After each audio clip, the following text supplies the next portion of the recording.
सूही महला पहला सुचज्जी, जा तू तां मैं सब को, तू साहिब मेरी रास जियो।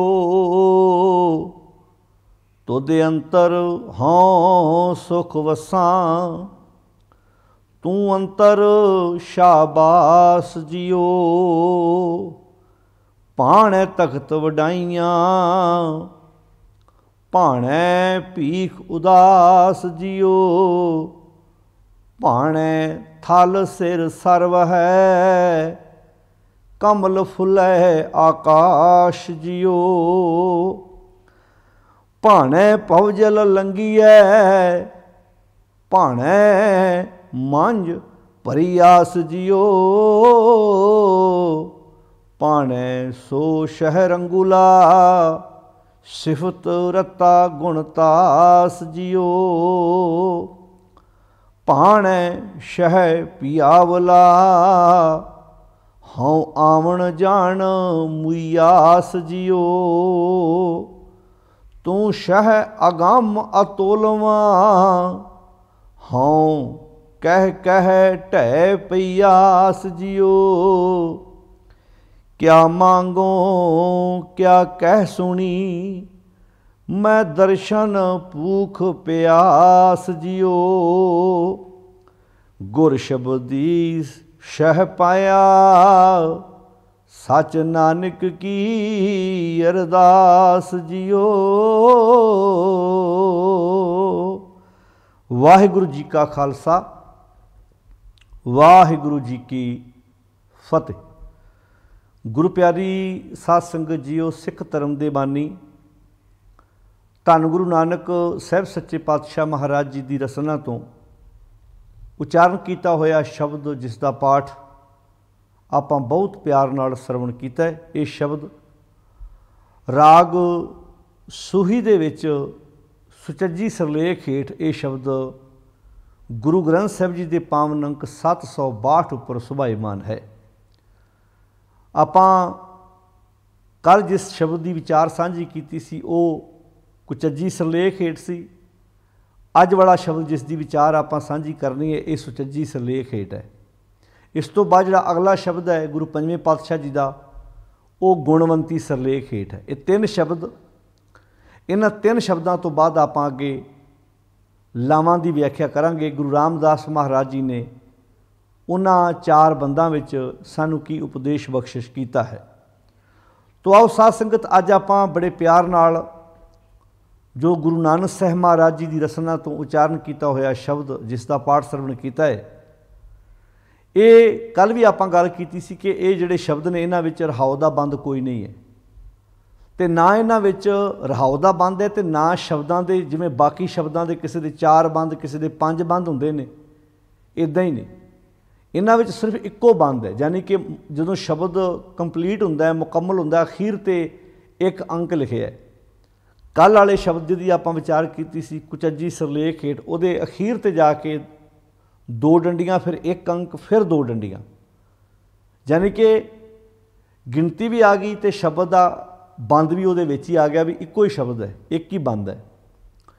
इहदे भी अखीर विच अखीर ते 2 डंडियां ते विचकाए 2 लिखिया है, फिर इस तो बाद 2 डंडियां ने, यानी कि इस शब्द विच भी कोई जिवें आम शब्दां 'च 2-3 बंद हुंदे ने, ये मुकम्मल शब्द अपने आप च एक बंद है।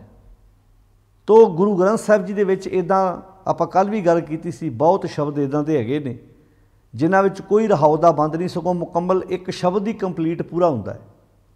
हुण आपां इस शब्द की जदों विचार आरंभ करनी है, इनू आपां हिस्सियां च वंड लैना ताकि पता लग जाए भी किस सब्जैक्ट की गल, किस विषय की गल गुरु पातशाह जी इस शब्द विच कर रहे हैं। क्योंकि दोनों ये जिहड़े दोनों तिन्ने शब्द ने, ये इन्हां दा प्रसंग आपस विच रलदा है। कल आपां जिवें गल कीती सी कुचज्जी सरलेख हेठ कि किवें जीवन च कुचज्जपना है तो फिर सुचज्ज किदां लैके आउणा जीवन दे विच। हुण पातशाह जी ने इत्थे बहुत प्यारी गल जिहड़ी कीती है कि गुर शब्दी शह पाया। हुण जिवें गल आपां कल विचार सांझी कीती सी, जिहदे विच अपने आप नूं दुहागण पेश करके कहा कि सारियां सुहागणां जिहड़ियां ने ਉਹ ਖਸਮ ਦੇ ਨਾਲ ਮਾਲਕ ਨਾਲ ਰਤੀਆਂ ਹੋਈਆਂ ਨੇ। ਸਭ ਰਾਤੀ ਸੁਹਾਗਣਾ ਦੀਆਂ ਸਾਰੀਆਂ ਰਾਤਾਂ ਹੀ ਮਾਲਕ ਦੇ ਨਾਲ ਹੁੰਦੀਆਂ ਨੇ। ਪਾਵਾ ਇੱਥੇ ਰਾਤਾਂ ਦਾ ਅਰਥ ਹੈ ਹਰ ਪਲ, ਹਰ ਪੈਰ, ਹਰ ਸਮਾਂ ਉਹ ਸੱਚ ਦੇ ਨਾਲ ਜੁੜ ਕੇ ਆਪਣਾ ਜੀਵਨ ਜਿਉਂਦੀਆਂ ਨੇ। ਮੈਂ ਦੁਹਾਗਣ ਕਾਈ ਰਾਤ ਜਿਉ, ਮੈਨੂੰ ਦੁਹਾਗਣ ਨੂੰ ਇੱਕ ਰਾਤ ਮਿਲ ਜਾਏ, ਭਾਵ ਥੋੜ੍ਹਾ ਜਿਹਾ ਸਮਾਂ ਵੀ ਮਿਲ ਜਾਏ ਕਿ ਮੈਂ ਉਸ ਸੱਚ ਨੂੰ ਆਪਣੀ ਜ਼ਿੰਦਗੀ ਵਿੱਚ ਹੰਢਾ ਸਕਾਂ, ਉਸ ਸੱਚ ਦੇ ਨਾਲ ਸਾਂਝ ਪਾ ਸਕਾਂ ਅਤੇ ਮੇਰੀ ਜ਼ਿੰਦਗੀ ਖੂਬਸੂਰਤ ਬਣ ਸਕੇ। ਜਿਵੇਂ ਆਪਾਂ ਇਸ ਕੁਚੱਜੀ ਸਿਰਲੇਖ ਹੇਠ ਆਏ ਸ਼ਬਦ ਵਿੱਚ ਆਪਾਂ ਵਿਚਾਰ ਕਰ ਚੁੱਕੇ ਸੀ ਕਿ ਮੰਝ ਕੁਚੱਜੀ ਉਮਾਵਨ ਡੋਸੜੇ, ਹੋਂ ਕਿਉਂ ਸ਼ਹਿ ਰਾਵਣ ਜਾਉ ਜੀਓ। ਵੀ ਮੈਂ ਆਪ ਮੰਨਦੀ ਹਾਂ ਵੀ ਮੇਰੇ ਵਿੱਚ ਖੁਦ ਕੁਚੱਜ ਪਾਉਣਾ ਹੈ ਅਤੇ ਮੇਰੇ ਵਿੱਚ ਇੰਨੇ ਕੁ ਔਗਣ ਨੇ ਕਿ ਉਹ ਔਗਣ ਸਮਾ ਨਹੀਂ ਸਕਦੇ। ਹੁਣ ਕਿਉਂ ਸ਼ਹਿ ਰਾਵਣ ਜਾਉ ਜੀਓ, ਵੀ ਮੇਰੇ 'ਚ ਕੋਈ ਕੁਆਲਿਟੀ ਹੋਵੇ ਅਤੇ ਮੈਂ ਸ਼ਹਿਰ ਨੂੰ ਖੁਸ਼ ਕਰ ਸਕਾਂ ਨਾ, ਵੀ ਉਹਦੇ ਨਾਲ ਮੇਰੀ ਸਾਂਝ ਪੈ ਸਕੇ, ਕਿਉਂਕਿ ਉੱਥੇ ਤਾਂ ਇੱਕ ਦੂ ਇੱਕ ਚੜ੍ਹੰਦੀਆਂ ਵਾ, ਕੌਣ ਜਾਣੇ ਮੇਰਾ ਨਾਉ ਜੀਓ। ਇਸ ਕਰਕੇ ਜਿੰਨੀ ਸਖੀ ਸ਼ਹਿ ਰਾਵਿਆ ਸੇ ਅੰਬੀ ਛਾਂਵੜੀਏ ਜੀਓ, ਜਿਨ੍ਹਾਂ ਨੇ ਸੱਚ ਨਾਲ ਸਾਂਝ ਪਾਈ ਹੈ, ਜਿਵੇਂ ਅੰਬਾਂ ਦੀ ਸੰਘਣੀ ਛਾਂ ਦਾ ਉਹ ਆਨੰਦ ਮਾਣਦੇ ਨੇ ਲੋਕ ਜਿਹੜੇ ਧੁੱਪ ਤੋਂ ਸਤਾਏ ਹੋਏ ਹੁੰਦੇ ਨੇ। ਕਹਿੰਦੇ ਇੱਦਾਂ ਹੀ ਜਿਹੜੀਆਂ ਜੀਵ ਇਸਤਰੀਆਂ ਸੱਚ ਨਾਲ ਸਾਂਝ ਪਾ ਲੈਂਦੀਆਂ ਨੇ, ਉਹ ਅੰਬਾਂ ਦੀ ਠੰਡੀ ਛਾਂ ਦੀ ਤਰ੍ਹਾਂ ਆਪਣਾ ਜੀਵਨ ਵਧੀਆ ਤਰੀਕੇ ਨਾਲ ਠੰਡਕ ਵਾਲਾ ਜਿਉਂਦੀਆਂ ਨੇ, ਭਾਵ ਅੰਦਰ ਦੀ ਕਲਪਨਾ ਉਹਨਾਂ ਦੇ ਜੀਵਨ ਵਿੱਚ ਨਹੀਂ ਹੁੰਦੀ।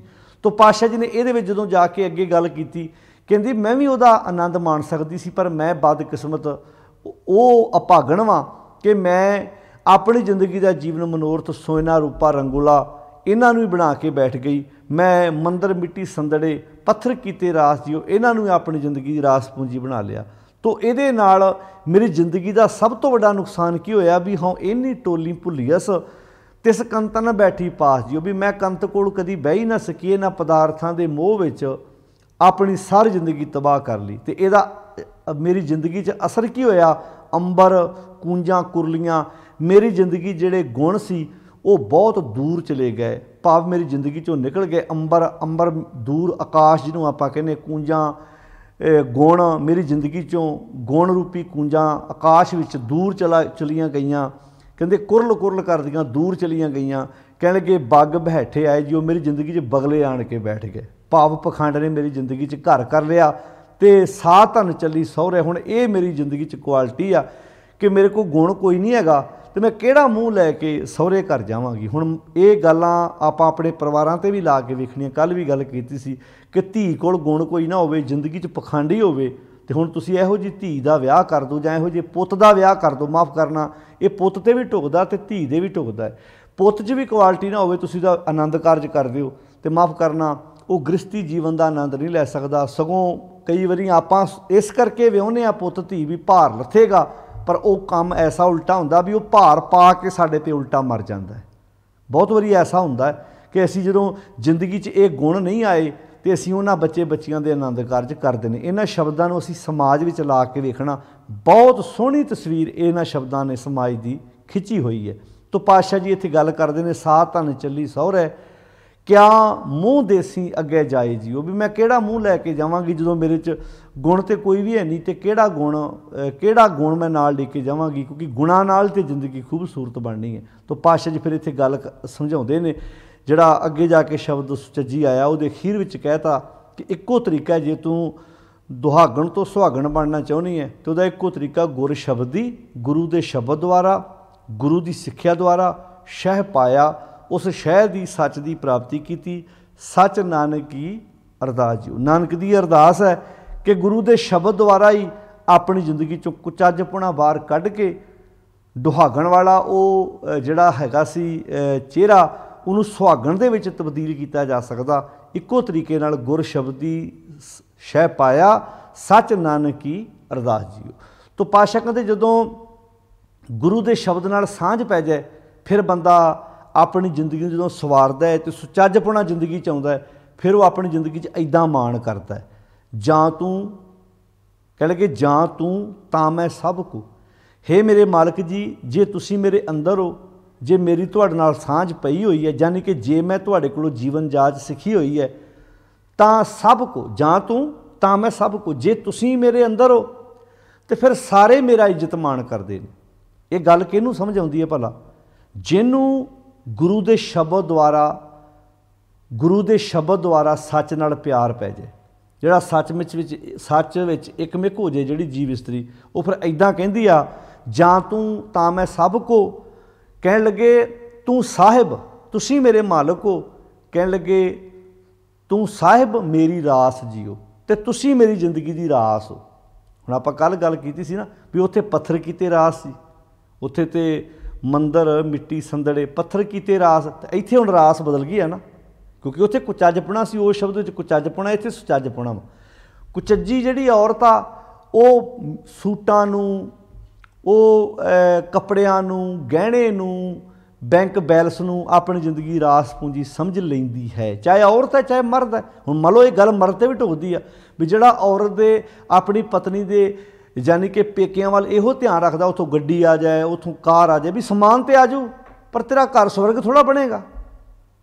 ਬਹੁਤ ਲੋਕ ਨੇ ਜਿਨ੍ਹਾਂ ਨੇ ਦਾਜ ਮੂੰਹ ਮੰਗ ਕੇ ਲਏ, ਬਾਅਦ ਵਿੱਚ ਨਰਕ ਵਾਲਾ ਜੀਵਨ ਜਿਉਂਦੇ ਨੇ, ਕਿਉਂਕਿ ਉਹਨਾਂ ਨੇ ਜ਼ਿੰਦਗੀ ਦਾ ਟਾਰਗੇਟ, ਜ਼ਿੰਦਗੀ ਦਾ ਮਨੋਰਥ ਹੀ ਇਹ ਸਮਝ ਲਿਆ ਵੀ ਪਦਾਰਥ ਹੀ ਆਪਣੀ ਜ਼ਿੰਦਗੀ ਦਾ ਮਨੋਰਥ ਬਣਾ ਲਿਆ ਉਹਨਾਂ ਨੇ। ਤਾਂ ਪਾਤਸ਼ਾਹ ਇੱਥੇ ਗੱਲ ਕਹਿੰਦੇ ਨੇ, ਜਾਂ ਤੂੰ ਤਾਂ ਮੈਂ ਸਭ ਕੋ, ਤੂੰ ਸਾਹਿਬ ਮੇਰੀ ਰਾਸ। ਹੁਣ ਤੁਸੀਂ ਮੇਰੇ ਮਾਲਕ ਹੋ ਤੇ ਤੁਸੀਂ ਮੇਰੀ ਰਾਸ। ਹੁਣ ਰਾਸ ਬਦਲ ਗਈ ਨਾ, ਪਹਿਲਾਂ ਰਾਸ ਜਿਹੜੀ ਸੀ ਮੰਦਰ ਮਿੱਟੀ ਸੰਦੜੇ ਪੱਥਰ ਕੀਤੇ ਰਾਸ ਸੀ, ਹੁਣ ਰਾਸ ਹਰੀ ਬਣ ਗਿਆ, ਸੱਚ ਬਣ ਗਿਆ, ਪਰਮਾਤਮਾ ਬਣ ਗਿਆ। ਕਹਿਣ ਲੱਗੇ ਜਾਂ ਤੂੰ ਤਾਂ ਮੈਂ ਸਭ ਕੋ, ਜਦੋਂ ਤੁਸੀਂ ਮੇਰੇ ਅੰਦਰ ਹੋ ਤੇ ਸਾਰੇ ਹੀ ਮੇਰੇ ਇੱਜ਼ਤ ਮਾਣ ਕਰਦੇ ਆ। ਆਪਾਂ ਸ੍ਰੀ ਰਾਗ 'ਚ ਸ਼ਬਦ ਪੜ੍ਹਦੇ ਹਾਂ, ਤਿੱਚਰ ਵਸੇ ਸੁਹੇਲੜੀ ਜਿਚਰ ਸਾਥੀ ਨਾਲ। ਉਦੋਂ ਤੱਕ ਇਹ ਜੀਵ ਇਸਤਰੀ ਸੁਖੀ ਵਸਦੀ ਹੈ ਜਦੋਂ ਤੱਕ ਇਹਦੇ ਅੰਦਰ ਸੱਚ ਰੂਪੀ ਸਾਥੀ ਬੈਠਾ ਹੋਇਆ। ਜਾਂ ਸਾਥੀ ਉੱਠੀ ਚੱਲਿਆ ਤਾਂ ਧਨ ਖਾਕੂ ਉਰਾਲ। ਜਿਚਰ ਵਸਿਆ ਕੰਤ ਘਰ, ਜਦੋਂ ਤੱਕ ਸੱਚ ਰੂਪੀ ਕੰਤ ਇਹਦੇ ਹਿਰਦੇ 'ਚ ਬੈਠਾ, ਜਿਉ ਜਿਉ ਸਭ ਕਹਾਤ, ਸਾਰੇ ਜਿਉ ਜਿਉ ਕਰਦੇ, ਕਿਉਂਕਿ ਜਾਂ ਤੂੰ ਤਾਂ ਮੈਂ ਸਭ ਕੋ, ਜਦੋਂ ਤੱਕ ਤੁਸੀਂ ਮੇਰੇ ਅੰਦਰ ਹੋ ਤੇ ਸਾਰੇ ਮੇਰੇ ਇੱਜ਼ਤ ਮਾਣ ਕਰਦੇ ਨੇ। ਹੁਣ ਕਿੱਡੀ ਪਿਆਰੀ ਗੱਲ ਹੈ, ਜਿਵੇਂ ਦੁੱਧ ਬਿਨ ਧੇਨ ਪੰਖ ਬਿਨ ਪੰਖੀ। ਗਾਂ ਦਾ ਸਤਿਕਾਰ ਉਦੋਂ ਤੱਕ ਹੈ ਜਦੋਂ ਤੱਕ ਉਹ ਦੁੱਧ ਦਿੰਦੀ ਆ। ਦੁੱਧ ਦਿੰਦੀ ਹੋਵੇ ਗਾਂ ਗਵਾਜੇ ਤੇ ਲੱਭ ਕੇ ਲਿਆਈਦੀ ਆ, ਦੁੱਧ ਨਾ ਦਿੰਦੀ ਹੋਵੇ ਤੇ ਉਹਦਾ ਗਲੋਂ ਰੱਸਾ ਲਾਹ ਦੇਈਦਾ, ਆਪਣੇ ਆਪ ਹੀ ਲਾਹ ਦੇਈਦਾ। ਤੋ ਇਹ ਵੈਸੇ ਇਕੱਲੀ ਤੁਸੀਂ ਇੱਕ ਗਾਂ ਦੀ ਗੱਲ ਨਾ ਕਰੋ, ਦੁਨੀਆ ਅੰਦਰ ਹਰ ਵਸਤੂ ਦੀ ਕਦਰ ਉਹਦੇ ਗੁਣ ਕਰਕੇ ਆ। ਮੈਂ ਸੌਖੀ ਜਿਹੀ ਉਦਾਹਰਨ ਦਿੰਦਾ, ਮੰਨ ਲਓ ਤੁਸੀਂ ਆਪਣੀ ਜੇਬ 'ਤੇ ਪੈਨ ਲਾਇਆ, ਇੱਕ ਬੰਦਾ ਤੁਹਾਨੂੰ ਕਹਿੰਦਾ ਹੈ ਭਾਈ ਸਾਹਿਬ ਜੀ 1 ਮਿੰਟ ਪੈਨ ਦਿਓ ਮੈਂ ਕੁਝ ਲਿਖਣਾ, ਤੁਸੀਂ ਅੱਗਿਓਂ ਕਹਿੰਦੇ ਚੱਲਦਾ ਨਹੀਂ। ਉਹ ਤੁਹਾਡੇ ਮੂੰਹ 'ਤੇ ਤਾਂ ਨਹੀਂ ਬੋਲਦਾ ਪਰ ਮਨ 'ਚ ਹੱਸਦਾ ਵੀ ਜੇ ਚੱਲਦਾ ਨਹੀਂ ਤਾਂ ਸ਼ੌਂਕ ਨੂੰ ਲਾਇਆ ਵੈਸੇ ਹੀ, ਕਿਉਂਕਿ ਜੇ ਚੱਲਦਾ ਨਹੀਂ ਫਿਰ ਪੈਨ ਕਾਹਦਾ ਹੋਇਆ ਉਹ। ਹੁਣ ਤੁਹਾਡੇ ਗੁੱਟ ਨਾਲ ਘੜੀ ਵੱਜੀ ਹੈ, ਅਗਲਾ ਤੁਹਾਨੂੰ ਟਾਈਮ ਪੁੱਛੇ ਵੀ ਭਾਈ ਵਕਤ ਕੀ ਹੋਇਆ, ਟਾਈਮ ਕੀ ਹੋਇਆ, ਤੁਸੀਂ ਕਹੋ ਜੀ ਘੜੀ ਚੱਲਦੀ ਨਹੀਂ। ਅਗਲਾ ਤੁਹਾਡੇ ਮੂੰਹ 'ਤੇ ਤਾਂ ਨਹੀਂ ਬੋਲੇਗਾ ਪਰ ਕਹੇਗਾ ਜੇ ਟਾਈਮ ਹੀ ਨਹੀਂ ਦੱਸਦੀ, ਵਕਤ ਹੀ ਨਹੀਂ ਦੱਸਦੀ। ਹੁਣ ਘੜੀ ਦਾ ਦੱਸਣਾ, ਘੜੀ ਦਾ ਅਸਲੀ ਗੁਣ ਤੇ ਟਾਈਮ ਦੱਸਣਾ ਹੈ ਨਾ, ਪੈਨ ਦਾ ਗੁਣ ਲਿਖਣਾ ਹੈ, ਗਾਂ ਦਾ ਗੁਣ ਉਹਨੇ ਦੁੱਧ ਦੇਣਾ ਹੈ। ਤੇ ਜੇ ਗਾਂ ਦੁੱਧ ਨਾ ਦੇਵੇ ਤੇ ਘਰੋਂ ਕੱਢ ਦੇਦੀ ਹੈ, ਤੇ ਪੈਨ ਨਾ ਲਿਖਦਾ ਹੋਵੇ ਉਹਦੇ ਆਪਾਂ ਕੋਈ ਨਾ ਕੋਈ ਪ੍ਰਬੰਧ ਤੇ ਕਰਦੇ ਹਾਂ ਨਾ, ਵੀ ਸਿੱਕਾ ਨਵਾਂ ਪਾਈਏ ਭਾਈ ਉਹਦੇ ਲਿਆ ਕੇ, ਜਿਹਦਾ ਉਹਨਾਂ ਕੋਲ ਪ੍ਰਬੰਧ ਕਰੀਏ। ਜੇ ਘੜੀ ਹੈ ਤੇ ਆਪਾਂ ਪੁੱਛਦੇ ਹੀ ਹਾਂ ਭਾਈ ਵੀ ਇਹਨੂੰ ਠੀਕ ਕਰਾ ਲਾ ਇਹਨੂੰ। ਹੁਣ ਤੁਹਾਡੇ ਘਰ ਕੋਈ ਗੱਡੀ ਮੰਗਣ ਆਵੇ ਗੁਆਂਢੀ, ਭਾਈ ਸਾਹਿਬ ਜੀ ਗੱਡੀ ਦਿਓ 10 ਮਿੰਟ, ਤੁਸੀਂ ਕਹੋ ਗੱਡੀ ਚੱਲਦੀ ਨਹੀਂ, ਉਹ ਤੁਹਾਡੇ ਮੂੰਹ ਤੇ ਨਹੀਂ ਬੋਲੇਗਾ ਪਰ ਜਾਣ ਲੱਗਿਆ ਕਹੂਗਾ ਤਾਂ ਜ਼ਰੂਰ ਨਾ ਵੀ ਚਲਤੀ का नाम ही गाड़ी है, ਚੱਲਦੀ ਨਹੀਂ ਫਿਰ ਗੱਡੀ ਕਾਹਦੀ, ਫਿਰ ਤਾਂ ਲੋਹਾ ਹੀ ਆ,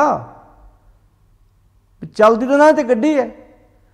ਦੁਨੀਆ ਦੀ ਹਰ ਵਸਤੂ ਦੀ ਕਦਰ ਜਿਹੜੀ ਹੈ ਨਾ, ਹਰ ਵਸਤੂ ਦੀ ਕਦਰ ਉਹਦੇ ਗੁਣ ਕਰਕੇ ਆ। ਤੁਸੀਂ ਆਪਣੇ ਰੂਮ 'ਚ ਬੈਠੇ ਹੋ, ਪੱਖਾ ਚੱਲਦਾ ਇੱਕਦਮ ਬੰਦ ਹੋ ਜਾਏ ਤੇ ਆਪਾਂ ਚੈੱਕ ਕਰਾਈਏ ਲਿਆ ਕੇ, ਆਪਾਂ ਕਹੀਏ ਕੀ ਹੋ ਗਿਆ, ਸੜ ਗਿਆ ਇਹਦੇ।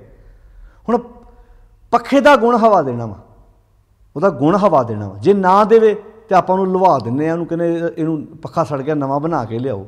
ਉਹ ਜਗ੍ਹਾ ਦੁਬਾਰਾ ਤਾਂ ਲੈ ਪਾਏਗਾ ਜੇ ਉਹ ਆਪਣੀ ਡਿਊਟੀ ਇਮਾਨਦਾਰੀ ਨਾਲ ਨਿਭਾਉਂਦਾ ਹੈ। ਹਰ ਵਸਤੂ ਦਾ ਕੋਈ ਨਾ ਕੋਈ ਗੁਣ ਹੈ, ਜਦੋਂ ਗੁਣ ਹੁੰਦਾ ਤਾਂ ਉਹਦੀ ਇੱਜ਼ਤ ਹੁੰਦੀ, ਸਤਿਕਾਰ ਹੁੰਦਾ।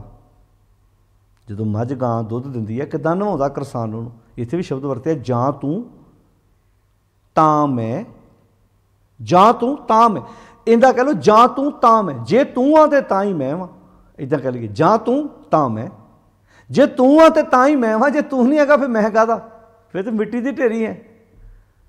ਇਸੇ ਨੂੰ ਆਖਿਆ ਸੀ ਕੀ ਵਿਸਰੈ ਦੁੱਖ ਬਹੁਤਾ ਲੱਗੇ, ਦੁੱਖ ਲੱਗੇ ਤੂੰ ਵਿਸਰ ਨਹੀਂ। ਤੋ ਪਾਤਸ਼ਾਹ ਕਹਿੰਦੇ ਨੇ ਜਾਂ ਤੂੰ ਤਾਂ ਮੈਂ ਸਭ ਕੁਝ, ਜੇ ਤੁਸੀਂ ਮੇਰੇ ਅੰਦਰ ਹੋ ਤੇ ਸਭ ਕੋ, ਸਾਰੇ ਮੇਰਾ ਸਤਿਕਾਰ ਕਰਦੇ ਨੇ। ਤੂੰ ਸਾਹਿਬ ਮੇਰੀ ਰਾਸ ਜੀਓ, ਮੇਰੀ ਰਾਸ ਜੀਓ ਦਾ ਅਰਥ ਕੀ, ਮੇਰੀ ਰਾਸ ਹੁਣ ਮਾਲਕ ਜੀ ਤੁਸੀਂ ਹੋ। ਆਪਾਂ ਬਾਣੀ 'ਚ ਪੜ੍ਹਦੇ ਨੇ ਜਾਂ ਤੂੰ ਮੇਰੇ ਵੱਲ ਹੈ, ਜਾਂ ਤੂੰ ਤਾਂ ਮੈਂ ਸਭ ਕੁਝ, ਜਾਂ ਤੂੰ ਮੇਰੇ ਵੱਲ ਹੈ, ਜੇ ਤੂੰ ਮੇਰੇ ਵੱਲ ਹੈ। ਹੁਣ ਰੱਬ ਤੇ ਹਰ ਇੱਕ ਦੇ ਵੱਲ ਹੁੰਦਾ, ਪਰ ਅਸੀਂ ਉਹਦੇ ਵੱਲ ਨਹੀਂ ਹੈਗੇ। ਹੁਣ ਇਹਦਾ ਅਰਥ ਇਹ ਨਹੀਂ ਵੀ ਰੱਬ ਜਾਂ ਤੂੰ ਮੇਰੇ ਵੱਲ ਹੈ ਤਾਂ ਕਿਆ ਮੋਸ਼ਨ ਦਾ, ਇਹਦਾ ਅਰਥ ਆਪਾਂ ਇਹ ਕਹਾਂਗੇ ਵੀ ਰੱਬ ਮੇਰੇ ਵੱਲ ਦੂਜਿਆਂ ਦੇ ਵੱਲ ਹੈ। ਨਹੀਂ, ਅਜੇ ਦੁਨਿਆਵੀ ਜਿਹੜਾ ਦੁਨਿਆਵੀ ਪਿਓ ਹੈ ਨਾ, ਉਹ ਵਿਤਕਰਾ ਕਰ ਸਕਦਾ ਵੀ ਜੇ ਵੱਡੇ ਵੱਲ ਹੋ ਗਿਆ ਛੋਟੇ ਨੂੰ ਛੱਡ ਗਿਆ, ਜਾਂ ਛੋਟੇ ਵੱਲ ਹੋ ਗਿਆ ਵੱਡੇ ਨੂੰ ਛੱਡ ਗਿਆ। ਮਾਫ਼ ਕਰਨਾ, ਦੁਨਿਆਵੀ ਪਿਓ ਦੇ ਵਿੱਚ ਕਈ ਵਾਰੀ ਇਹ ਪੱਖ ਆ ਸਕਦਾ, ਸਾਰੇ ਇੱਕੋ ਜਿਹੇ ਨਹੀਂ ਹੈਗੇ। ਕਈ ਤਾਂ ਬਾਪ ਹੁੰਦੇ ਨਾ, ਉਹ ਆਪਣੇ ਬੱਚੇ ਨੂੰ ਇੱਕੇ ਨਜ਼ਰ ਨਾਲ ਸਾਰਿਆਂ ਨੂੰ ਵੇਖਦੇ, ਉਹਨਾਂ ਵਾਸਤੇ ਕੋਈ ਛੋਟਾ ਵੱਡਾ ਨਹੀਂ, ਉਹ ਬਰਾਬਰ ਵੇਖਦੇ, ਸਾਰਿਆਂ ਨੂੰ ਪਿਆਰ ਬਰਾਬਰ ਕਰਦੇ ਆ। ਪਰ ਉਂਗਲਾਂ 'ਤੇ ਗਿਣਨ ਵਾਲੇ ਬਾਪ ਨੇ ਇਹੋ ਜਿਹੇ, ਉਂਗਲਾਂ 'ਤੇ ਗਿਣਨ ਵਾਲੀਆਂ ਮਾਵਾਂ ਐਸੀਆਂ ਨੇ।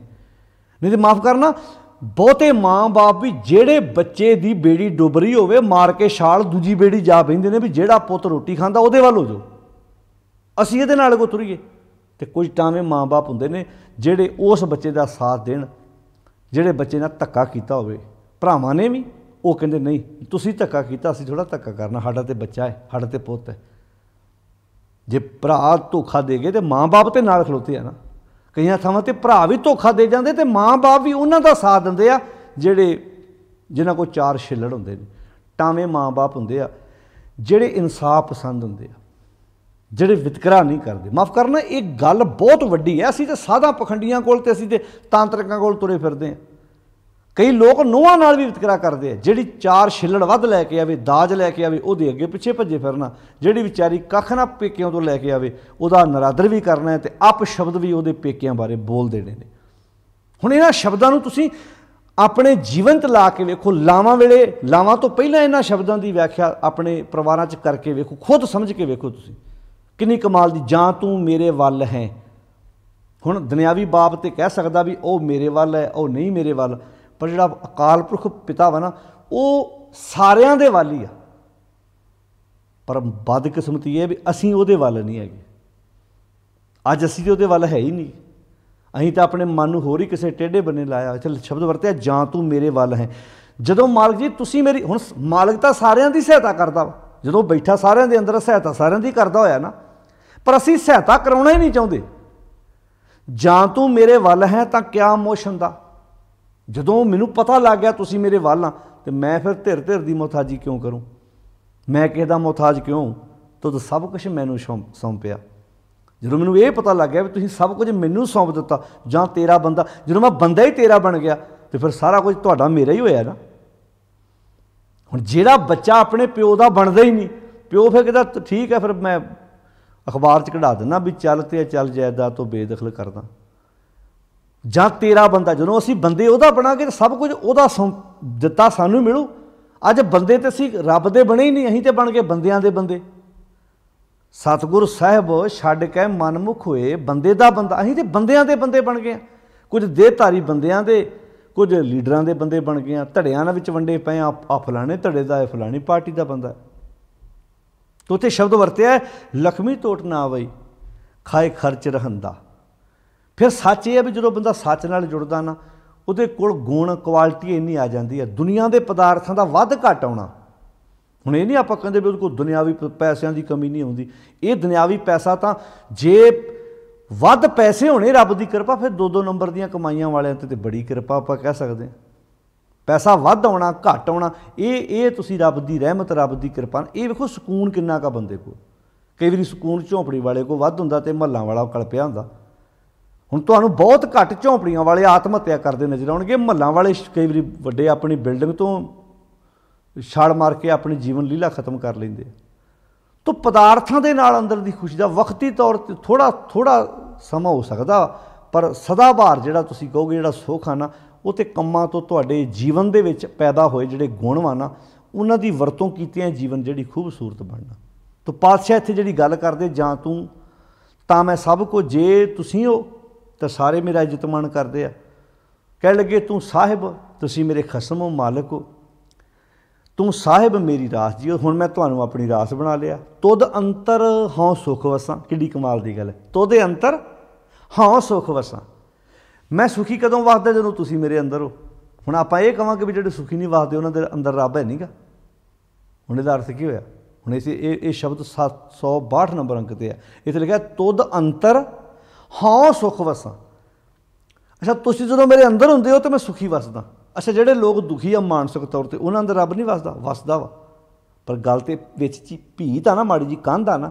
ਜਿਨ੍ਹਾਂ ਸਾਂਝ ਨਹੀਂ ਪਾਈ ਉਹ ਦੁਖੀ ਆ, ਜਿਨ੍ਹਾਂ ਸਾਂਝ ਪਾ ਲਈ ਉਹ ਕਹਿੰਦਾ ਮੈਂ ਵਸਦਾ ਤੇ ਸਾਰਿਆਂ ਦੇ ਅੰਦਰ ਹੀ ਹੈ। ਹੁਣ ਦੁੱਧ ਵਿੱਚ ਘਿਓ ਤੇ ਸਾਰਿਆਂ 'ਚ ਹੀ ਹੁੰਦਾ, ਇੱਕ ਨੂੰ ਕੱਢਣਾ ਆਉਂਦਾ, ਇੱਕ ਨੂੰ ਨਹੀਂ ਕੱਢਣਾ ਆਉਂਦਾ। ਉਹ ਕਸੂਰ ਥੋੜ੍ਹਾ। ਹੁਣ ਮੰਨ ਲਓ ਦੋ ਭਰਾ ਵਾ, ਦੋਵੇਂ ਡੇਅਰੀ ਤੋਂ 5-5 ਕਿਲੋ ਦੁੱਧ ਲਏ। ਧਿਆਨ ਨਾਲ ਸੁਣਿਓ ਗੱਲ, ਮੈਂ ਸੌਖੀ ਜਿਹੀ ਐਗਜ਼ਾਮਪਲ ਦਿੰਦਾ। ਦੋ ਭਰਾ 5-5 ਕਿਲੋ ਡੇਅਰੀ ਤੋਂ ਦੁੱਧ ਲਏ। 1 ਕਿਲੋ ਉਹਨਾਂ ਨੇ ਵਰਤ ਲਿਆ, 4 ਕਿਲੋ ਰੱਖਿਆ ਇੱਦਾਂ ਪਿਆ ਵਾ। ਸ਼ਾਮ ਨੂੰ 2 ਕਿਲੋ ਦੁੱਧ ਨੂੰ ਜਾਗ ਲਾਤੀ ਵੱਡੀ ਜਿਹੜੀ ਹੈਗੀ ਸੀ ਜਠਾਣੀ ਨੇ ਤੇ ਦਰਾਣੀ ਨੇ ਲਾਈ ਨਾ। ਸੌਖੀ ਜਿਹੀ ਉਦਾਹਰਨ ਦੇਣ ਲੱਗਾ ਤਾਂ ਕਿ ਗੱਲ ਸਮਝ ਪੈ ਜਾਏ। ਅਗਲੇ ਦਿਨ ਕੀ ਹੋਇਆ ਵੀ ਉਹਨੇ ਆਪਣੇ ਪਤੀ ਨੂੰ ਕਿਹਾ ਜਾ ਭੱਜ ਕੇ ਬਾਜ਼ਾਰੋਂ ਦਹੀਂ ਲੈ ਆ। ਤੇ ਜਦੋਂ ਉਹਨੇ ਦੂਜੀ ਵੱਲ ਵੇਖਿਆ ਉਹਦੀ ਤੁਸੀਂ ਦਹੀਂ ਨਹੀਂ ਆਂਦੀ, ਮੈਂ ਤਾਂ ਦਹੀਂ ਘਰੇ ਜਮਾਇਆ। ਤੁਸੀਂ ਕਿੱਥੋਂ ਜਮਾ ਲਿਆ? ਕਹਿੰਦੀ ਦੁੱਧ ਵਿੱਚੋਂ। ਅੱਛਾ ਕਿਹੜੇ ਦੁੱਧ 'ਚੋਂ? ਕਹਿੰਦੀ ਜਿਹੜਾ ਬਾਜ਼ਾਰੋਂ ਲਿਆਂਦਾ ਸੀ ਕੱਲ੍ਹ ਆਪਾਂ। ਅੱਛਾ ਹੁਣ ਜਿਹਨੂੰ ਪਤਾ ਹੀ ਨਹੀਂ ਵੀ ਦੁੱਧ ਵਿੱਚੋਂ ਦਹੀਂ ਨਿਕਲਦਾ, ਆਂਦੀ ਸਾਡੇ ਦੁੱਧ ਵਿੱਚੋਂ ਤਾਂ ਦਹੀਂ ਨਿਕਲਿਆ ਨਹੀਂ। ਕਹਿੰਦੀ ਦੁੱਧ 'ਚੋਂ ਦਹੀਂ ਕੱਢਣ ਲਈ ਨਾ ਉਹਨੂੰ ਗਰਮ ਕਰਨਾ ਪੈਂਦਾ, ਉਹਨੂੰ ਜਾਗ ਲਾਉਣੀ ਪੈਂਦੀ ਹੈ, ਫਿਰ ਜਾਗ ਲਾ ਕੇ ਫਿਰ ਟਿਕਾਉਣਾ ਪੈਂਦਾ, ਫਿਰ ਜਾ ਕੇ ਦਹੀਂ ਬਣਦਾ। ਹੁਣ ਕਮਾਲ ਦੀ ਗੱਲ, ਜਿਹੜਾ ਦੁੱਧ ਬਾਜ਼ਾਰੋਂ ਲਿਆਂਦਾ ਸੀ ਨਾ, ਦੁੱਧ ਸਾਰੇ 'ਚ ਹੀ ਦਹੀਂ ਹੈਗਾ ਸੀ।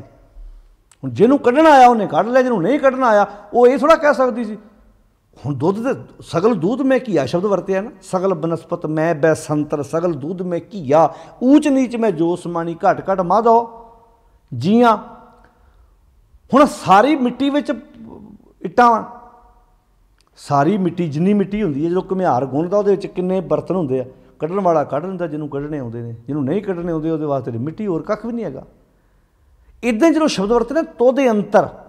ਹੁਣ ਮੰਨ ਲਓ ਉਹਨੂੰ ਦੁੱਧ ਨੂੰ ਜਾਗ ਨਾ ਲਾਉਣੀ ਆਉਂਦੀ ਵੀ, ਇੱਕ ਭਾਵੇਂ ਜਠਾਣੀ ਨੂੰ ਨਾ ਆਉਂਦੀ ਹੋਵੇ ਜਾਂ ਦਰਾਣੀ ਨੂੰ ਨਾ ਆਉਂਦੀ ਹੋਵੇ, ਉਹ ਕਸੂਰ ਦੂਜਿਆਂ ਦਾ ਕੱਢੀ ਜਾਵੇ ਵੀ ਵੇਖੋ ਜੀ ਇਹਨਾਂ ਦੇ ਦੁੱਧ ਵਿੱਚ ਘਿਓ ਨਿਕਲਿਆ, ਸਾਡੇ ਦੁੱਧ ਵਿੱਚ ਘਿਓ ਹੀ ਹੈ ਨਹੀਂ। ਉਹ ਕਹਿੰਦੀ ਭੈਣਾ ਗਲਤੀ ਮੰਨ ਲਾ ਵੀ ਦੁੱਧ 'ਚ ਘਿਓ ਹੈਗਾ, ਤੈਨੂੰ ਜਾਗ ਲਾਉਣੀ ਨਹੀਂ ਆਈ, ਨਹੀਂ ਸੀ ਆਉਂਦੀ, ਮੈਨੂੰ ਪੁੱਛ ਲੈਂਦੀ ਮੇਰੇ ਕੋਲੋਂ, ਮੈਂ ਤੈਨੂੰ ਦੱਸ ਦਿੰਦੀ ਵੀ ਦੁੱਧ 'ਚ ਇੱਦਾਂ ਜਾਗ ਲਾਈ ਦੀ ਆ। ਹੁਣ ਇਹ ਗੱਲ ਬਾਣੀ 'ਚ ਸਤਿਗੁਰਾਂ ਨੇ ਲਿਖ ਦਿੱਤਾ ਕਿ ਸਗਲ ਬਨਸਪਤ ਮੈਂ ਬੈਸੰਤਰ। ਜਿਵੇਂ ਸਾਰੀ ਬਨਸਪਤੀ ਵਿੱਚ ਅੱਗ ਹੈ, ਸਗਲ ਦੂਧ ਮੈਂ ਘੀਆ, ਹਰ ਦੁੱਧ ਵਿੱਚ ਘਿਓ ਹੈਗਾ।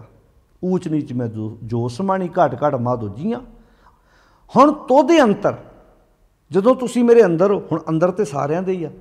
ਅੱਜ ਸੁਖੀ ਕਿਉਂ ਨਹੀਂ ਹੈਗੇ? ਕਿਉਂਕਿ ਅਸੀਂ ਆਪਣੇ ਅੰਦਰ ਨਾਲ ਸਾਂਝ ਨਹੀਂ ਪਾਈ। ਬਾਣੀ ਆਂਦੀ ਆ ਮਨ ਰੇ ਥਿਰ ਰਹੋ, ਅੱਜ ਥਿਰ ਨਹੀਂ ਹੈਗਾ। ਮਤ ਕਤ ਜਾਹੀ ਜਿਓ, ਬਾਹਰ ਢੂੰਡਤ ਬਹੁਤ ਦੁੱਖ ਪਾਵੇਂ, ਘਰ ਅੰਮ੍ਰਿਤ ਘਟ ਮਾਹੀ ਜਿਉ। ਕੁਚੱਜ ਪੁਣੇ ਤੋਂ ਸੁਚੱਜ ਪੁਣਾ ਤਾਂ ਇਹੋ ਹੀ ਸੀ ਨਾ, ਕੁਚੱਜੀ ਨੂੰ ਦਿਸਿਆ ਨਾ। ਪਹਿਲਾ ਸ਼ਬਦ ਕੁਚੱਜੀ ਹੈ ਨਾ। ਕੁਚੱਜੀ ਨੂੰ ਇਹ ਨਾ ਪਤਾ ਵੀ ਆ 2 ਕਿਲੋ ਦੁੱਧ ਵਿੱਚ ਦਹੀਂ ਹੈਗਾ ਵਾ। ਇੱਥੇ ਹੁਣ ਸੁਚੱਜ ਪੁਣਾ ਆ ਗਿਆ, ਇੱਥੇ ਪਤਾ ਲੱਗ ਗਿਆ ਵੀ ਦੁੱਧ ਵਿੱਚ ਦਹੀਂ ਹੈਗਾ, ਮੈਂ ਕੱਢ ਲੈਣਾ ਵਾ। ਆਹ 1 ਕਿਲੋ ਮੈਂ ਚਾਹ ਲਈ ਰੱਖ ਲਿਆ, ਆਹ ਅੱਧਾ ਕਿਲੋ 1.5 ਕਿਲੋ ਮੈਂ ਪੀਣ ਲਈ ਬੱਚਿਆਂ ਲਈ ਰੱਖ ਲਿਆ, ਆਹ ਬਾਕੀ ਲਈ ਮੈਂ ਦੁੱਧ ਨੂੰ ਜਾਗ ਲਾਤੀ ਆ। ਹੁਣ ਇੱਥੇ ਸ਼ਬਦ ਵਰਤਿਆ ਤੋਦੇ ਅੰਤਰ। ਹਾਂ ਸੁੱਖ ਵਸਾਂ, ਜੇ ਤੁਸੀਂ ਮੇਰੇ ਅੰਦਰ ਹੋ ਤਾਂ ਮੈਂ ਸੁਖੀ ਵਸਦੀ ਹਾਂ। ਤੂੰ ਅੰਤਰ ਸ਼ਾਬਾਸ਼ ਜੀਓ। ਜਦੋਂ ਤੁਸੀਂ ਮੇਰੇ ਅੰਦਰ ਹੁੰਦੇ ਹੋ ਤਾਂ ਮੈਨੂੰ ਸ਼ਾਬਾਸ਼ ਮਿਲਦੀ ਹੈ, ਮੇਰੀ ਸ਼ੋਭਾ ਹੁੰਦੀ ਆ। ਸ਼ੋਭਾ ਹੁਣ ਸਰੀਰ ਦੀ ਥੋੜ੍ਹਾ, ਸ਼ੋਭਾ ਪੈਦਾ ਹੋਏ ਗੁਣ ਦੀ ਆ। ਸ਼ੋਭਾ ਪੈਦਾ ਹੋਏ ਗੁਣ ਦੀ ਆ। ਹੁਣ ਆਪੇ ਸੁਚੱਜਪੁਣਾ ਆ ਗਿਆ ਨਾ, ਇਹ ਸੁਚੱਜੀ ਹੈ। ਪਹਿਲਾਂ ਕੁਚੱਜੀ ਸੀ, ਹੁਣ ਸੁਚੱਜੀ ਆ। ਹੁਣ ਇਹ ਤੋਂ ਬਾਅਦ ਗੁਣਵੰਤੀ, ਫੇਰ ਲਾਵਾਂ ਹੋਣੀਆਂ। ਹੁਣ ਅਸੀਂ ਆਪਣੇ ਦਵਦਾ ਪੁੱਤ ਨਾ ਆਖੇ ਲੱਗਦਾ ਹੋਵੇ, ਧੀ ਨਾ ਆਖੇ ਲੱਗਦੀ ਹੋ, ਆਪਾਂ ਕਹਿੰਦੇ ਇਹਨੂੰ ਵਿਆਹ ਦਿਓ ਤੇ ਭਾਰ ਪਾ ਦਿਓ, ਭਾਰ ਪਾ ਦਿਓ, ਆਪੇ ਸਹੀ ਹੋ ਜਾਣਾ। ਨਹੀਂ ਨਹੀਂ ਨਹੀਂ ਨਹੀਂ, ਟ੍ਰੇਨਿੰਗ ਦੇਣੀ ਪੈਣੀ ਹੈ, ਪ੍ਰੈਕਟਿਸ ਕਰਾਉਣੀ ਪੈਣੀ ਹੈ, ਪਰਿਵਾਰਾਂ 'ਚ ਦੱਸਣਾ ਪੈਣਾ ਵੀ ਰਹਿਣਾ ਕਿੱਦਾਂ, ਸਲੀਕਾ ਤਰੀਕਾ ਦੱਸਣਾ ਪੈਣਾ। ਨਹੀਂ ਤਾਂ 10-10 ਸਾਲ ਬਾਅਦ ਜਾ ਕੇ ਵੀ ਡਿਵੋਰਸ ਹੋ ਜਾਂਦੇ ਆ। ਪੁੱਤ ਵਿਆਹੁਣ ਵਾਲੇ ਹੋ ਗਏ ਤਾਂ ਵੀ ਨਹੀਂ ਕਈਆਂ ਦੀ ਬਣਦੀ, ਤਲਾਕ ਤੱਕ ਨੌਬਤ ਪਹੁੰਚ ਜਾਂਦੀ ਆ, ਕਿਉਂਕਿ ਅਸੀਂ ਗੁਣ ਨਹੀਂ ਸਿੱਖ ਪਾਏ। ਹੁਣ ਪਾਤਸ਼ਾਹ ਜੀ ਕਹਿੰਦੇ ਤੋਦੇ ਅੰਤਰ ਹਾਂ ਸੁੱਖ ਵਸਾਂ ਤੂੰ ਅੰਤਰ। ਸ਼ਾਬਾਸ਼ ਜੀ, ਜਦੋਂ ਤੁਸੀਂ ਮੇਰੇ ਅੰਦਰ ਹੁੰਦੇ ਆ ਨਾ, ਤਦੋਂ ਮੈਨੂੰ ਸ਼ਾਬਾਸ਼ ਮਿਲਦੀ ਹੈ। ਅੰਦਰ ਤੇ ਹਰ ਵਕਤ ਆ, ਜਦੋਂ ਮੈਂ ਤੁਹਾਡੇ ਨਾਲ ਸਾਂਝ ਪਾਉਂਦੀ ਹਾਂ ਫਿਰ ਮੇਰੀ ਸ਼ੋਭਾ ਹੁੰਦੀ ਆ, ਸ਼ਾਬਾਸ਼ ਮਿਲਦੀ ਹੈ। ਭਾਣੇ ਤਖਤ ਵਡਾਈਆਂ, ਭਾਣੇ ਦਾ ਅਰਥ ਕੀ ਹੈ? ਹੁਕਮ। ਜਿਹੜਾ ਹੁਣ ਭਾਣਾ ਹੁਕਮ ਸਾਰਿਆਂ 'ਤੇ ਲਾਗੂ ਆ। ਜਿਹੜਾ ਉਹਦੇ ਭਾਣੇ 'ਚ ਤੁਰਦਾ ਵਾ, ਜਿਹੜਾ ਉਹਦੀ ਰਜਾ ਦੀ ਪਾਲਣਾ ਕਰਦਾ, ਉਹ ਤਖਤ ਵਡਿਆਈਆਂ। ਉਹ ਤਖਤ ਉੱਤੇ ਭਾਵ ਉਹਨੂੰ ਸ਼ੋਭਾ ਮਿਲਦੀ ਹੈ, ਉਹਦੀ ਸਤਿਕਾਰ ਹੁੰਦਾ, ਉਹਦੀ ਇੱਜ਼ਤ ਹੁੰਦੀ ਹੈ। ਉਹ ਆਪਣੇ ਹਿਰਦੇ ਰੂਪੀ ਤਖਤ ਉੱਤੇ ਇੱਜ਼ਤ ਵਡਿਆਈਆਂ ਮਾਣ ਪ੍ਰਾਪਤ ਕਰਦਾ। ਫਿਰ ਭਾਣੇ ਤਖਤ ਵਡਾਈਆਂ, ਭਾਣੇ ਭੀਖ ਉਦਾਸ ਜੀਓ। ਅਤੇ ਜਿਹੜਾ ਭਾਣੇ 'ਚ ਨਹੀਂ ਤੁਰਦਾ, ਇਹ ਨਿਯਮ ਆ ਨਾ ਵੀ ਦੱਦੇ ਦੋਸ਼ ਨਾ ਦਿਓ ਕਿਸੇ ਦੋਸ਼ ਕਰਮਾ ਆਪਣੇ, ਜੋ ਮੈਂ ਕੀਆ ਸੋ ਮੈਂ ਪਾਇਆ ਦੋਸ਼ ਨਾ ਦੀਜੈ ਅਵਰਜਨ। ਇਹ ਨਿਯਮ ਆ ਮਾਲਕ ਦਾ। जो बीजेगा वढ़ना पैना। इत्थे कहता भाणे भीख उदास जियो, जिहड़ा भाणे च नहीं तुरदा वो भीख दर दर ते भीख मंगदा फिरदा, वो धिर धिर दी मोथाजी करदा, कल्ला कल्ला वकार उहनूं रोड़दा, फिर कल्ला कल्ला वकार उहनूं अपणियां उंगलां ते नचाउंदा, भीख मंगाउंदा उहदे कोलों। भीख नहीं मंगाउंदा, काम वाशना च बज्झा बंदा भीख मंगदा कि नहीं मंगदा? उहदियां अखां सारी जिंदगी भीख ही मंगदियां रहिंदियां, कदी उत्थे माड़ा वेख कदी उत्थे माड़ा वेख, लालच विच पिया होया बंदा भीख मंगदा कि नहीं मंगदा? अच्छा जिहड़ा बंदा पाटे कपड़े पा के किसी बस ट्रेन च चढ़ जाता, आपां कहने भिखारी आ, जिहड़ा सूट बूट पा के पैंट कोट पा के 50,000 के कपड़े तन ते पा के, वो आपां नूं भिखारी लगदा नहीं। जिहड़ा कहंदा इन्ने पैसे दिओगे तो तुहाडा काम करना, ਉਹਦੀ ਉਹ ਲਾਲਚਵਸ ਹੋ ਕੇ ਭੀਖ ਮੰਗ ਰਿਹਾ ਕਿ ਨਹੀਂ ਮੰਗ ਰਿਹਾ? ਕਿਉਂਕਿ ਭਾਣੇ ਰਜਾ ਵਿੱਚ ਇੱਕ ਰਜਾ ਦੀ ਪਾਲਣਾ ਨਾ ਕਰਕੇ ਭੀਖ ਉਦਾਸ, ਫਿਰ ਵੇਖੋ ਭੀਖ ਤੇ ਮੰਗੀ ਪਰ ਉਦਾਸੀ ਜ਼ਿੰਦਗੀ 'ਚੋਂ ਫੇਰ ਨਹੀਂ ਗਈ। ਉਦਾਸ ਸਦਾ ਛਾਈ ਹੋਈ ਉਹਦੇ ਜੀਵਨ ਦੇ ਵਿੱਚ ਸਦਾ ਹੀ, ਕਿਉਂਕਿ ਉਦੋਂ ਸਾਏ ਕਿਆ ਨਿਸ਼ਾਨੀ ਹੈ ਨਾ, ਤੋਟ ਨਾ ਆਵੇ ਅੰਨੀ। ਦੁਨਿਆਵੀ ਉਦਮ ਦੀ ਇਹੋ ਨਿਸ਼ਾਨੀ ਵੀ ਧਨ ਪਦਾਰਥ ਦੀ ਕਮੀ ਨਹੀਂ ਹੋਣੀ, ਪਰ ਉਦੋਂ ਸੀ ਘਰੇ ਹੀ ਉੱਠੀ। ਦੁਨਿਆਵੀ ਧਨ ਪਦਾਰਥ ਨਾਲ ਬਾਹਰ ਦੇ ਦੁਨਿਆਵੀ ਉਦਮ ਨਾਲ ਬਾਹਰ ਦੇ ਧਨ ਪਦਾਰਥਾਂ ਦੀ ਕੋਈ ਕਮੀ ਨਹੀਂ ਆਏਗੀ, ਪਰ ਜ਼ਰੂਰੀ ਨਹੀਂ ਵੀ ਅੰਦਰ ਦੀ ਉਦਾਸੀ ਵੀ ਮੁੱਕ ਜਾਏ। ਉਦਾਸੀ ਜੀਵਨ 'ਚ ਫਿਰ ਵੀ ਛਾਈ ਰਹੇਗੀ, ਕਿਉਂਕਿ ਜਿਹੜੇ ਅੰਦਰ ਦੇ ਗਿਆਨ ਅੰਦਰੇ ਕਰਮ ਅੰਦਰੇ ਨਾ, ਉਹਨੇ ਸੱਤੀ ਰਨੀ ਘਰੇ ਸਿਆਪਾ ਪਾ ਕੇ ਬੈਠੇ ਆ। ਉੱਤੇ ਰੋਵਣ ਕੂੜੀ ਕੰਮੀ ਵਾਲੀ ਗੱਲ ਹੋਈ ਪਈ ਆ ਵੀ ਅੰਦਰ ਧਮਚੜ ਮਚਿਆ ਪਿਆ, ਅੰਦਰ ਕੁਚੱਜਪੁਣਾ ਸੀ ਨਾ। ਹੁਣ ਇੱਥੇ ਕਹਿਤਾ ਭਾਣੇ ਭੀਖ ਉਦਾਸ ਜੀਓ, ਭਾਣੇ ਵਿੱਚ ਨਾ ਤੁਰ ਕੇ ਭੀਖ ਦਰ ਦਰ ਦੀ ਮੁਹਤਾਜੀ, ਜੀਵਨ ਉਦਾਸੀ ਨਾਲ ਭਰਿਆ ਪਿਆ। ਭਾਣੇ ਥਾਲ ਸਿਰ ਸਰਵ ਹੈ, ਇੱਕ ਉਹ ਵਿਅਕਤੀ ਜਿਹੜਾ ਭਾਣੇ ਵਿੱਚ ਤੁਰ ਕੇ ਥਾਲ ਉੱਚਾ ਥਾਂ ਹੁੰਦਾ, ਥਾਲ ਜਿਹਨੂੰ ਆਪਾਂ ਉੱਚਾ ਕਹਿੰਦੇ, ਸਿਰ ਉਹਦੇ ਉੱਪਰ ਕਹਿੰਦੇ ਸਰਵ ਹੈ, ਸਰੋਵਰ ਵਹਿਣ ਲੱਗ ਪਿਆ, ਸਮੁੰਦਰ ਭਾਵ ਸਰੋਵਰ ਸੋਹਣੀ ਝੀਲ ਬਣ ਗਈ। ਕਹਿਣ ਲੱਗੇ ਕਮਲ ਫੁੱਲੇ ਆਕਾਸ਼ ਜੀਓ, ਭਾਵ ਜਿਹੜਾ ਹਿਰਦਾ ਥਲ ਬਣਿਆ ਪਿਆ ਸੀ ਨਾ, ਜਿਵੇਂ ਫਰੀਦਾ ਗਰਭ ਜਿੰਨਾ ਵਡਿਆਈਆਂ, ਥਲ ਜੋਬਨ ਧਨ ਜੋਬਨ ਆਗਾਹ, ਖਾਲੀ ਚੱਲੇ ਧਨੀ ਸਿਓ ਟਿੱਬੇ ਜਿਉਂ ਮੀਂਹਾਂ। ਜਦੋਂ ਅਸੀਂ ਗੁਰੂ ਅਰਜਨ ਸਾਹਿਬ ਦਾ ਵਾਕ ਪੜ੍ਹਦੇ ਹਾਂ ਨਾ, ਉੱਥੇ ਸ਼ਬਦ ਬਹੁਤ ਪਿਆਰੇ ਵਰਤੇ ਨੇ। ਦੀਸਤ ਮਾਸ ਨ ਖਾਏ ਬਲਾਈ, ਮਹਾਂ ਕਸ਼ਾਬ ਸੁਰੀ ਛਟ ਪਾਈ, ਕਰਨੇ ਹਾਰ ਪ੍ਰਭ ਹਿਰਦੇ ਬੂਠਾ, ਫਾਥੀ ਮਛਲੀ ਕਾ ਜਾਲਾ ਟੂਟਾ, ਸੂਕੇ ਕਾਸ਼ਟ ਹਰੇ ਚਲੂਲ ਉੱਚੇ ਥਲ, ਫੂਲੇ ਕਮਲ ਨੂੰ ਉੱਚਾ ਥਲ ਕਹਿੰਦੇ ਨੇ, ਉੱਚੇ ਥਾਂ ਨੂੰ। ਜਿਹੜਾ ਹੰਕਾਰ ਨਾਲ ਉੱਤੇ ਥਲ ਬਣਿਆ ਸੀ ਨਾ, ਉੱਥੇ ਉਹਨਾਂ ਦੇ ਭਾਣੇ 'ਚ ਤੁਰ ਕੇ ਨਾ, ਉੱਤੇ ਸੋਹਣੇ ਸੋਹਣੇ ਗੁਣਾਂ ਦੇ ਕਮਲ ਫੁੱਲ ਖਿੜ ਪਏ। ਆਕਾਸ਼ ਉੱਚਾ ਹੁੰਦਾ ਅਤੇ ਕਮਲ ਫੁੱਲ ਵੀ ਉੱਚਾ ਹੋ ਕੇ ਫਿਰ ਚਿੱਕੜ ਤੋਂ ਤਾਂ ਹੋ ਕੇ ਖਿੜਦਾ ਨਾ, ਅੰਦਰ ਸੋਹਣੇ ਕਮਲ ਫੁੱਲ ਖਿੜ ਪਏ, ਅੰਦਰ ਬਸੰਤ ਆ ਗਈ ਆ, ਅੰਦਰ ਖੇੜਾ ਆ ਗਿਆ ਜ਼ਿੰਦਗੀ 'ਚ। ਭਾਣੇ ਥਾਲ ਸਿਰ ਸਰ ਵਹਿ, ਕਿਉਂਕਿ ਸੁਚੱਜਪੁਣਾ ਆ ਗਿਆ ਨਾ। ਹੁਣ ਕਮਲ ਫੁੱਲੇ, ਹੁਣ ਕਮਲ ਫੁੱਲ ਗਿਆ, ਅੰਦਰ ਕਮਲ ਫੁੱਲ ਖਿੜ ਗਏ। ਆਕਾਸ਼ ਜੀ, ਆਕਾਸ਼ ਉੱਚਾ ਜਿਵੇਂ ਆਪਾਂ ਕਿਹਾ ਸੀ। ਹੁਣ ਇੱਥੇ ਬਾਣੀ 'ਚ ਸਭ ਤੋਂ ਉੱਚਾ ਕਿਹਾ ਆਕਾਸ਼ ਨੂੰ, ਅਤੇ ਇਸ ਬ੍ਰੇਨ ਨੂੰ ਵੀ ਬਾਣੀ 'ਚ ਗਗਨ ਅਤੇ ਆਕਾਸ਼ ਆ ਗਿਆ। ਇੱਥੇ ਫਿਰ ਹੁਣ ਕਮਲ ਫੁੱਲ ਖਿੜ ਗਏ ਆ, ਅੰਦਰ ਗੁਣਾਂ ਦੇ ਕਮਲ ਫੁੱਲ ਖਿੜੇ ਆ। ਅਤੇ ਅੱਗੇ ਹੰਕਾਰ ਕਰਕੇ ਖਿੜਦੇ ਨਹੀਂ ਸੀ, ਅੰਦਰ ਅੱਗੇ ਇੱਕ ਬੂੰਦ ਪਾਣੀ ਦੀ ਖਲੋਂਦੀ ਨਹੀਂ ਸੀ ਉੱਤੇ। ਹੁਣ ਉਲਟਾ ਹੋ ਗਿਆ ਕੰਮ। ਭਾਣੇ ਥਲ ਸਿਰ ਸਰਵ ਹੈ, ਕਮਲ ਫੁੱਲੇ ਆਕਾਸ਼ ਜੀਓ, ਭਾਣੇ ਭਵ ਜਲ ਲੰਘੀ ਹੈ। ਇੱਕ ਉਹ ਵਿਅਕਤੀ ਜਿਹੜਾ ਭਾਣੇ 'ਚ ਤੁਰ ਕੇ ਭਵ ਜਲ ਨੂੰ ਲੰਘ ਗਿਆ, ਉਹ ਇਸ ਭਵ ਜਲ ਨੂੰ ਪਾਰ ਕਰ ਗਿਆ, ਬੁਰਿਆਂ ਕੰਮਾਂ ਤੋਂ ਬਚ ਗਿਆ। ਅਤੇ ਭਾਣੇ ਮੰਝ ਭਰਿਆ ਜੀਓ, ਇੱਕ ਉਹ ਸੀ ਜਿਹੜਾ ਭਾਣੇ ਵਿੱਚ ਨਾ ਤੁਰ ਕੇ ਇਸ ਮੰਝ ਦੇ ਵਿੱਚ ਹੀ ਮੈਲ ਨਾਲ ਭਰਿਆ ਆਪਣੀ ਜ਼ਿੰਦਗੀ ਤੋਂ ਬਾਹਰ ਕਰ ਗਿਆ। ਆਪਾਂ ਪੜ੍ਹਦੇ ਇਹ ਜਗ ਸੱਚੇ ਕੀ ਹੈ ਕੋਠੜੀ, ਸੱਚੇ ਕਾ ਵਿੱਚ ਵਾਸ। ਆਪਾਂ ਆਸਾ ਕੀ ਵਾਰ 'ਚ ਪੜ੍ਹ ਆਏ ਹਾਂ, ਇਹ ਜਗ ਸੱਚੇ ਕੀ ਹੈ ਕੋਠੜੀ, ਸੱਚੇ ਕਾ ਵਿੱਚ ਵਾਸ। ਇੱਕ ਨਾ ਹੁਕਮ ਸਮਾਇਲ ਹੈ, ਇੱਕ ਉਹ ਸੀ ਜਿਹੜੇ ਹੁਕਮ ਦੇ ਵਿੱਚ ਤੁਰ ਕੇ ਸੱਚ ਵਿੱਚ ਲੀਨ ਹੋ ਗਏ। ਇੱਕ ਨਾ ਹੁਕਮੇ ਕਰੇ ਵਿਨਾਸ਼, ਇੱਕ ਉਹ ਸੀ ਜਿਹਨਾਂ ਹੁਕਮ ਦੀ ਪਾਲਣਾ ਨਹੀਂ ਸੀ ਕੀਤੀ ਅਤੇ ਵਿਨਾਸ਼ ਹੋ ਗਏ। ਇੱਕ ਨਾ ਭਾਣੇ ਕੱਢ ਲੈ, ਇੱਕ ਉਹ ਸੀ ਜਿਹੜੇ ਭਾਣੇ ਵਿੱਚ ਤੁਰ ਕੇ ਬੁਰਿਆਂ ਕੰਮਾਂ 'ਚੋਂ ਬਚ ਗਏ। ਅਤੇ ਇੱਕ ਨਾ ਮਾਇਆ ਵਿੱਚ ਨਿਵਾਸ, ਇੱਕ ਉਹ ਸੀ ਜਿਹੜੇ ਹੁਕਮ ਦੀ ਪਾਲਣਾ ਨਾ ਕਰਕੇ, ਭਾਣੇ ਨੂੰ ਨਾ ਮੰਨ ਕੇ ਮਾਇਆ ਵਿੱਚ ਨਿਵਾਸ ਕਰ ਗਏ, ਬੁਰਿਆਂ ਕੰਮਾਂ 'ਚ ਹੀ ਫਸ ਗਏ। ਇੱਥੇ ਕਹਿਤਾ ਭਾਣੇ ਮੰਝ ਭਰੀ ਆਸ ਜੀਓ, ਭਰ ਗਏ ਨੱਕੋ ਨੱਕ ਬੁਰਿਆਂ ਖਿਆਲਾਂ ਨਾਲ, ਬੁਰੀ ਵਿਚਾਰ ਨਾਲ ਭਰ ਗਏ। ਭਾਣੇ ਸੋ ਸ਼ਹਿ ਰੰਗੂਲਾ, ਇੱਕ ਉਹ ਸੀ ਜਿਹੜੇ ਭਾਣੇ ਵਿੱਚ ਤੁਰ ਕੇ ਨਾ, ਜਿਹੜਾ ਪ੍ਰਭੂ ਪਰਮਾਤਮਾ ਰੰਗੂਲਾ ਸੀ, ਪਿਆਰਾ ਸੀ, ਉਹਦੇ ਨਾਲ ਸਾਂਝ ਪਾਈ। ਸਿਫਤ ਰਤਾ ਗੁਣਤਾਹ ਜੀਓ, ਸਿਫਤੀ ਦੇ ਵਿੱਚ ਰਤੇ ਗਏ, ਗੁਣਾਂ ਦੇ ਮਾਲਕ ਦੇ ਨਾਲ ਉਹਨਾਂ ਨੇ ਸਾਂਝ ਪਾ ਕੇ ਆਪਣੀ ਜ਼ਿੰਦਗੀ ਨੂੰ ਖੂਬਸੂਰਤ ਬਣਾ ਕੇ ਕੁਚੱਜਪੁਣਾ ਕੱਢ ਕੇ ਸੁਚੱਜਪੁਣਾ ਲੈ ਜਾਂਦਾ। ਅਤੇ ਭਾਣੇ ਸ਼ਹਿ ਪਿਆਵਲਾ, ਪਿਆਵਲਾ ਕਹਿੰਦੇ ਨੇ ਡਰਾਉਣੇ ਨੂੰ, एक वो ने, ध्यान नाल सुनियो, भाणे शह पियावला। भाणे विच जदों मनुख जिंदगी जिउंदा है तो कई बंदे ऐसे जिहड़े भाणे विच तुर के, एक तो जिहड़ा भाणे विच तुरदा उहनूं अपना प्रीतम रंगीला लगदा, तो शब्द अर्थ है भाणे सो शह रंगूला, रंगूला मीनिंग प्यारा, रंगीला बहुत प्यारा लगदा। अगली तो कहता भाणे शह पियावला। कईयां नूं डराउणा भी लगदा, औखा भी लगदा वा। किन्हां नूं? हुण औखा उन्हां नूं लगदा वा जिहड़े सच दे रस्ते ते तुरना नहीं चाहुंदे, उन्होंने सच कौड़ा लगता। हुण वेखो इक्के शब्द च दो पात्र बनाए महाराज ने। एक वो आ जिहड़े भाणे तुर के उन्होंने शह रंगीला लगता, एक वो आ जिन्हों पियावला, पियावला कहते डराउणा। हुण सच भी डराउणा हो सकता, रब भी डराउणा हो सकता, पर बाणी दा वाक है, बड़ी प्यारी गल है।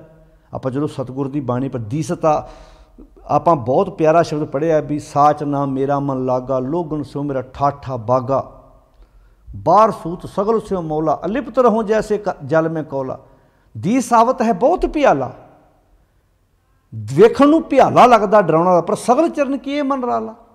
सच हुण तुसीं वेखो, हुण एक कंपनी विच, एक ऑफिस विच एक बंदा सच्चा, बाकी बंदे रिश्वतां लैण वाले आ, उन्हां सारिआं नूं इहदे कल्ले तो डर आई जांदा है। डराउणा थोड़ा ये उन्होंने पुछ के वेखो, जिहड़े बंदे ने उन्हें बिना रिश्वत तो काम किया, वो कहता इहदे नाल दा ते बंदा ही नहीं है इस ऑफिस में, पर बाकी सारे महकमे नूं तो डर आउंदा, कहंदा ये तो बंदा भ्यावला है, ये तुहानूं डर आ गया। वो नहीं भी हुंदा आपस में तां भी डरी जांदे आ, ये आपस में हुंदे तां भी नहीं डर आउंदा। क्यों? क्योंकि इन्हां नूं पता रिश्वत लैंदे आ, बेईमानियां करदे आ। हुण इत्थे शब्द वरतिया भाणे शह भ्यावला। एक वो जिहड़े भाणे च नहीं तुरदे, उन्होंने शह भ्यावला लगदा, डराउणा लगदा, औखा लगदा। हवावण जाण मुई आस जियो। फिर इहो जिहियां जीव इस्त्रियां दा ना आउणा जाणा बणिया रहिंदा, वो आउणा जाणा बणिया रहिंदा ते आत्मक तौर ते सदा मरीआं रहिंदियां ने। फिर अगे कहंदे ने तूं शह अगम अतोलवां, तुसीं शह अगम जे, ज्ञान इंद्रियां दी पहुँच तो अतोलवां, जिहड़ा तुलिया नहीं जा सकदा, भाव बेअंत गुणां दा मालक। हाँ कह कह कह ढह पई आस जियो, मैं तुहाडे किहड़े किहड़े गुण की व्याख्या करें, किहड़ा किहड़ा गुण बयान करा। ढह पई आस जियो, मैं तुहाडे चरनां च आण पई हाँ, भाव मैं तुहाडे नाल हुण सांझ पा लई आ। फिर अगे कहंदे क्या मांगो क्या कह सुनी, हुण मैं किहड़ी चीज़ मंगां तुहाडे कोलों, किहड़ी मंग तुहाडे अगे रखां। क्या मांगो क्या कह सुनी, मैं दर्शन भूख प्यास जियो, मैनूं तां तुहाडे दर्शनां दी भुख ते प्यास है, मैनूं तां तुहाडे दर्शनां दी भुख ते प्यास अंदर लगी हुई है। गुर शब्दी शह पाया, गुरु के शब्द द्वारा ही वो शह की प्राप्ति हो सकती है। सच नानक की अरदास जियो, नानक की ये अरदास है कि गुरु के शब्द द्वारा ही वो सच नाल सांझ पा के जिंदगी चों कुचज्जपणा बाहर कढ़ के सुचज्जपणा आ सकता है। हुण आपां कल तक जिहड़ा शब्द विचारिया सी वो सी कुचज्जी सरलेख हेठ। हुण आपां उहदे विच वेखिया सी भी किदां गुरुदेव जी ने अंबर कूंजां कुरलियां की गल कीती, बग बैठे आए जी, वो बगले जीवन च आ गए, जीवन पखंडी बन गया। जाने कि बाहरों वेखण नूं लगदा भी धर्मी है पर धर्मी है नहीं है। बाहरों वेखण नूं लगदी भी ये सफल औरत है, सफल मर्द है, सफल गृहस्थी है, पर वास्तव में है नहीं है। हुण इत्थे हुण आखिया आओ इस कुचज्जपणे नूं बाहर कढ के सुचज्जपणा लैके आईए। तो इस सुचज्जपणा लियाउण दा इक्को तरीका कि उहदे हुक्म च तुर के, उहदी रजा च तुर के अपनी जिंदगी नूं खूबसूरत बनाईए। जां तूं तां मैं, जे तुसीं मेरे अंदर हो, जदों मैं तुहाडे नाल सांझ पाउणा तां मैं आ, तां ही मेरी हस्ती आ, नहीं तो मैनूं किहने पुछना, नहीं तो करतूत पशु की मानस जात आ, महाराज कहंदे ने। जां तूं तां मैं सब को, तू साहिब मेरी राज, तुसीं मेरे साहिब हो, तुसीं मेरे मालक हो। तो हे मेरे मालक जी, तुसीं मेरी जिंदगी की रास हो, हर रास मेरी मन मनजारा हो गया। आओ क्योंकि जिन्ना रास ना सच है क्यों तिन्ना सुख होए, जिन्हां कोल रास सच दी नहीं हैगी, महाराज की बाणी कहंदी है क्यों तिन्ना सुख होए।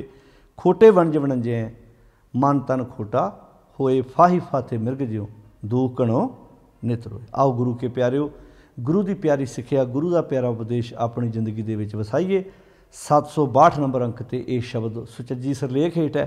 इस तो बाद आपां कल गुणवंती सरलेख हेठ जिहड़ा शब्द है उहदी विचार करांगे। इस तो बाद आपां लावां दी विचार बड़े प्यार नाल रल मिल के सांझी करांगे। सारिआं दा धन्नवाद जी।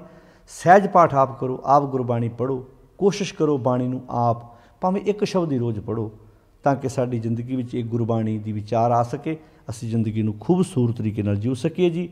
सारिआं दा धन्नवाद जी। ਇੰਨੇ ਕੁ ਬਚਨ ਪ੍ਰਵਾਨ ਕਰਨੇ। ਸਾਧ ਸੰਗਤ ਅਦਬ ਸਤਿਕਾਰ ਨਾਲ ਬੜੇ ਪਿਆਰ ਨਾਲ ਫਤਿਹ ਬੁਲਾਓ ਤੇ ਆਖੋ ਜੀ ਵਾਹਿਗੁਰੂ ਜੀ ਕਾ ਖਾਲਸਾ ਵਾਹਿਗੁਰੂ ਜੀ ਕੀ ਫਤਿਹ।